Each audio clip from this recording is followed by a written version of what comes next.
Bonjour à tous, ici Thierry. Aujourd'hui, 22 février 2025, il est 11 heures à Paris. École Fujin Nichiren vous propose de suivre le 12e exposé du cycle Une pensée 3000 Ichinen Sanzen. Durant cette 17e réunion de Naige Sotai, Gérard vous propose de nous exposer une pensée 3000 au sein de la comparaison entre la voix intérieure et la voix extérieure. Je vous rappelle que Gilles est toujours aux commandes derrière son écran. Gérard, à toi. Nous t'écoutons. L'enseignement de Nichiren est la troisième doctrine. Cette phrase, d'apparence énigmatique, tirée de la lettre à Jōnin, illustre en réalité la singularité de l'enseignement du Nichiren Daishonin par rapport à celui de l'école Tendai. En effet, la doctrine de Nichiren Daishonin s'appuyant essentiellement sur celle de Zi, il n'est pas rare que de nombreuses personnes à travers le monde en viennent à confondre les principes de Tendai avec ceux de Nichiren Daishonin. Cette confusion était telle que même ses disciples les plus proches allaient jusqu'à signer leurs écrits en se désignant eux-mêmes comme des moines du Tendai. Analysons cette singularité en considérant l'intégralité du passage dans lequel s'inscrit la citation précédemment évoquée. Si l'on confronte le Sutra du Lotus au sutra antérieur afin d'en évaluer la supériorité et la profondeur relative, la distinction entre les enseignements encore circonscrits à une certaine dimension et ceux qui s'étendent au-delà peut s'établir selon trois niveaux. L'enseignement de Nichiren est la troisième doctrine. À travers l'histoire, on a évoqué comme dans un songe les deux premières, mais nul n'a véritablement abordé la troisième. Bien que Tendai, Miaolo et Dengyo en aient dans une certaine mesure perçu l'essence, ils ne l'ont pas pleinement explicité, laissant à l'époque actuelle de la fin du Dharma le soin d'en révéler toute la portée.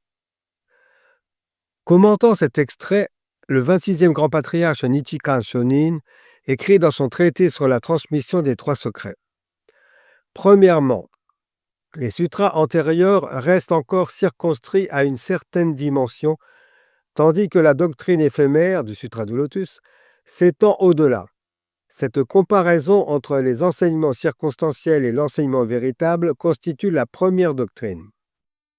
Deuxièmement, la doctrine éphémère du Sutra du Lotus reste encore circonscrite à une certaine dimension, tandis que la doctrine originelle du Sutra du Lotus s'étend au-delà.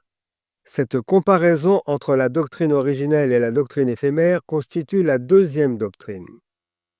Troisièmement, le bienfait de la récolte de l'enseignement de Shakyamuni reste encore circonscrit à une certaine dimension, tandis que le bienfait de l'ensemencement de l'enseignement de Nichiren s'étend au-delà. Cette comparaison entre l'ensemencement et la récolte constitue la troisième doctrine. Cette dernière n'est autre que la véritable signification de l'avènement de notre fondateur. C'est la raison pour laquelle il utilise l'expression « la doctrine de Nichiren ». À présent, la signification de l'expression « la doctrine d'une pensée 3000 » se trouve uniquement tenue cachée au profond des phrases, trouve ici sa source. Fin de citation. Cette dernière phrase est le résumé et la conclusion de la célèbre tirade du traité qui ouvre les yeux. La doctrine d'une pensée 3000 uniquement dans le Sutra du Lotus, au chapitre durée de la vie de la doctrine originelle, au profond des phrases, est tenue cachée. Commentant cette phrase, Nichikan Shonin indique que le mot « uniquement » est commun aux trois propositions qu'elle contient, à savoir, premièrement, la doctrine d'une pensée 3000 présente uniquement dans le Sutra du Lotus met en évidence la supériorité de ce dernier sur les sutras qui l'ont précédé.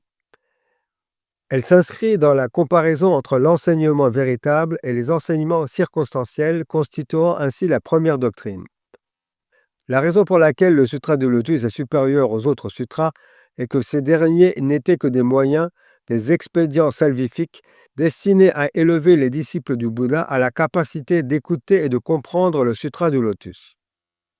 Deuxièmement, la doctrine d'une pensée 3000 présente uniquement au chapitre durée de la vie de la doctrine originelle met en évidence la supériorité de la doctrine originelle sur la doctrine éphémère. Elle s'inscrit dans la comparaison entre la doctrine originelle et la doctrine éphémère, constituant ainsi la deuxième doctrine.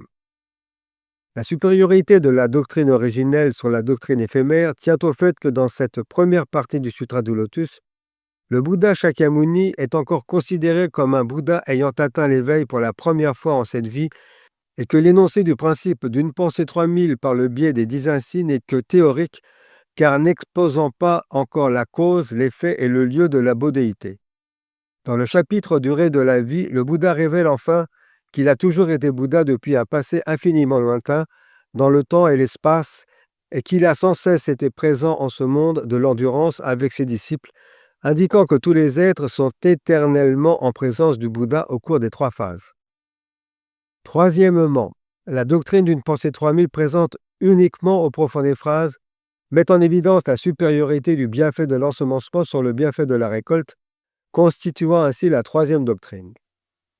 Alors que dans sa signification littérale, l'enseignement du bienfait de la récolte de Shakyamuni révèle son éveil dans le passé lointain des 500 grains de poussière d'éon et permet ainsi à ses disciples de devenir Bouddha, l'enseignement du bienfait de l'ensemencement de Nichiren Daishonin se situe au profond des phrases du même sutra et dans un passé antérieur au passé lointain de l'éveil de Shakyamuni et permet aux êtres de la fin du Dharma de devenir Bouddha, d'où sa supériorité.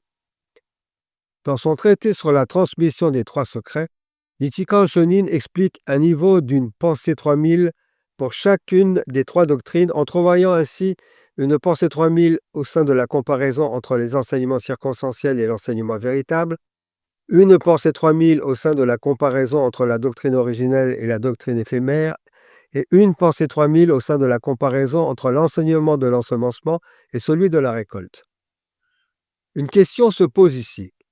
Dans ce même traité qui ouvre les yeux, Nichiren Daishonin expose 5 types de comparaisons. Aux 3 précédentes mentionnées s'ajoute d'abord l'opposition entre la voie intérieure et la voie extérieure, qui se dit en japonais Naige Sotai, puis celle entre le grand véhicule et le petit véhicule.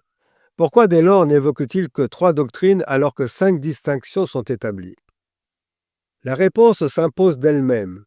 À l'époque de Nichiren Daishonin, l'ensemble du Japon était imprégné du bouddhisme.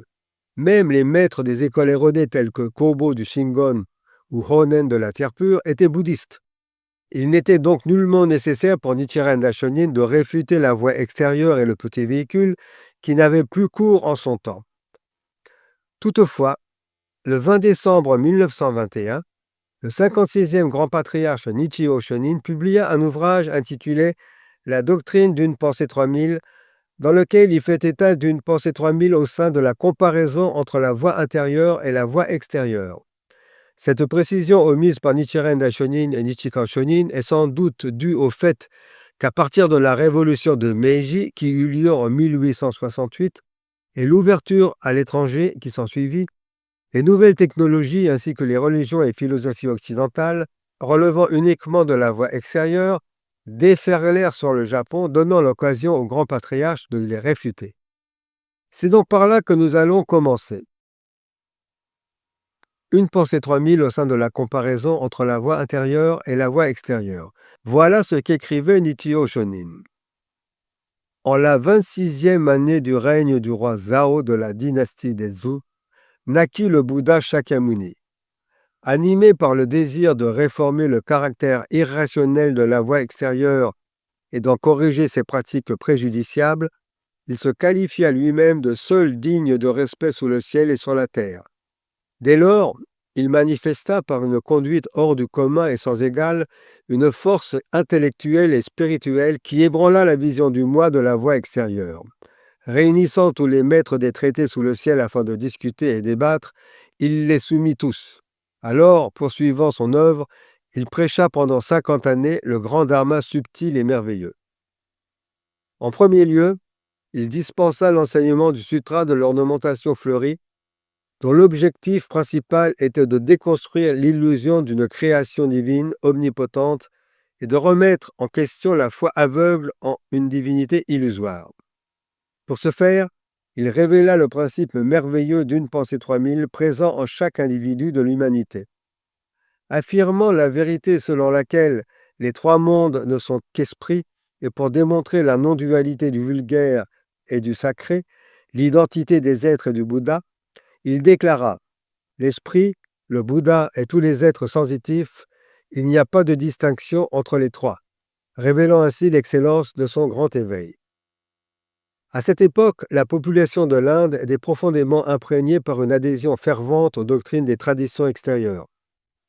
Une partie de la société vénérait avec crainte une divinité céleste, tandis que l'autre plaçait ses espoirs dans la perspective d'une renaissance au paradis. C'est pourquoi les propos du Bouddha troublèrent leurs oreilles et stupéfièrent leur esprit. Ils restèrent comme sourds et muets, ne parvenant absolument pas à comprendre cette chose qu'ils entendaient pour la première fois. Cette incompréhension ne troubla en rien la vaste compassion du Bouddha, qui déploya alors toute la finesse des moyens habiles en enseignant les sutras agama du petit véhicule. Il développa ainsi les doctrines des trois catégories et des 75 dharmas, établissant clairement la distinction entre les dharmas conditionnés et non conditionnés. Il révéla également la causalité des hommes et des cieux, ce qui permit de réfuter l'affabulation de la création divine et de la renaissance au ciel. Les trois catégories sont constituées des 5 agrégats, des 12 lieux et des 18 mondes. Les 5 agrégats sont la forme, la perception, la conceptualisation, la réaction et la conscience. Les 12 lieux sont composés des 6 racines, les organes sensoriels, et des 6 objets. Les 6 racines sont la vue, l'ouïe, l'odorat, le goût, le toucher et l'intellect. Les 6 objets sont les formes et les couleurs, les sons, les odeurs, les saveurs, la texture et les dharmas. Les 18 mondes comprennent les 12 lieux que l'on vient de voir, auxquels viennent s'ajouter les 6 consciences. Conscience visuelle, conscience auditive, conscience olfactive, conscience gustative, conscience tactile et conscience pensante. Bien qu'entre ciel et terre, il existe de nombreux dharmas, phénomènes visibles et invisibles, ils sont tous entièrement contenus dans les 6 objets. Les objets matériels caractérisés par leur forme et leur couleur se déclinent en bleu, jaune, rouge, blanc ou noir et présentent diverses configurations, long ou court, carré ou circulaire, droit ou sinueux. La racine de la vue, parmi les 6 facultés sensorielles, constitue le fondement permettant leur discernement. Les objets sonores englobent la musique générée par les instruments à vent, à cordes et la percussion, ainsi que les sons émis par les oiseaux, les animaux et le bruissement des herbes et des arbres. La racine de l'ouïe permet de les distinguer et d'en prendre conscience. Les objets olfactifs incluent les fragrances de l'encens, du bois d'aloès et du musc, ainsi que les odeurs désagréables, telles que celles de l'oignon, toutes étant perçues par la racine de l'odorat. Les objets gustatifs englobent les saveurs amères, épicées, sucrées et acides, discernés par la conscience gustative. Les objets tactiles, qu'ils soient froids ou chauds, lisses ou rugueux, lourds ou légers, souples ou rigides, sont perçus par la conscience tactile. Les dharmas, en tant qu'objets, représentent les lois et les principes régissant l'ordre naturel, permettant à chaque phénomène de fonctionner selon sa propre nature, sans transgresser son essence. La conscience pensante permet de les distinguer. Est appelée conscience ce qui permet de distinguer les choses. Face aux 6 objets, les 6 racines, c'est-à-dire les facultés sensorielles, produisent la faculté de discernement et engendrent la pensée. Ce processus permet d'éveiller la perception, rendant possible la distinction de l'ensemble des phénomènes naturels. Le Bouddha a ainsi clairement énoncé le principe selon lequel tous les dharmas, sans exception, surgissent et s'évanouissent en raison de l'interdépendance des causes et des conditions, et non en vertu de la création d'un Dieu tout-puissant, comme l'affirment les doctrines de la voie extérieure. Ensuite, poursuivant plus avant son prêche, le Bouddha Shakyamuni enseigna les sutras développés. Son intention était de réfuter les 4 sophismes de la voie extérieure. Ces 4 sophismes de la voie extérieure sont la permanence, le plaisir, le soi et la pureté. À l'époque du Bouddha Shakyamuni, les enseignements de la voie extérieure ont instauré une perception erronée de la permanence, du bonheur, du soi et de la pureté au sujet de la vérité relative à l'individu et au monde. Il considérait ainsi ce qui est impermanent comme éternel, la souffrance comme un plaisir, l'absence de soi comme une entité immuable, et ce qui est impur comme pur. Cette vision est désignée sous le nom des 4 sophismes de la conditionnalité car elle constitue une erreur de raisonnement qui s'écarte du principe de la causalité et des conditions interdépendantes. Pour ce faire, il enseigna les principes de la souffrance, de la vacuité, de l'absence de soi et de l'impermanence. Malheureusement, bien que les deux véhicules aient réfuté la conception erronée du moi propre à la voie extérieure, ils se sont ancrés dans la notion du non-moi. Cela revenait à fuir le feu pour tomber dans l'eau. Cet attachement au non-moi leur permit certes de se libérer des illusions liées à la vision et à la pensée, et ainsi d'échapper aux 6 voies de l'existence. Toutefois, il fut également une source d'illusion, car ils adoptèrent l'idée erronée selon laquelle il était nécessaire d'anéantir entièrement le corps et l'esprit, s'interdisant ainsi l'accès direct à la bodhéité. Même les bodhisattvas des sutras développés, qui prônaient le principe du rien que les transformations de la conscience, bien qu'ils reconnaissaient la présence des 10 mondes dans la nature de l'esprit, n'évoquaient pas pour autant leur présence mutuelle au sein de cette même nature. Ou bien ils pensaient pouvoir renaître la terre pure et ainsi échapper aux renaissances transformationnelles, interrompant naturellement les 2 égarements, celui des vues et celui des pensées, par l'extinction de leur corps et de leur esprit dans les 9 mondes. Ils espéraient ainsi accéder directement au principe unique du monde du Bouddha. Cependant, en adoptant cette perspective, ils tombaient dans l'erreur de la vue de l'interruption. Inversement, leur croyance en une accession immédiate au monde du Bouddha les faisait sombrer dans l'erreur de la vue de la permanence. Ainsi, chercher à interrompre la permanence du corps et de l'esprit dans les 9 mondes revenait à tomber dans l'erreur des vues hérétiques.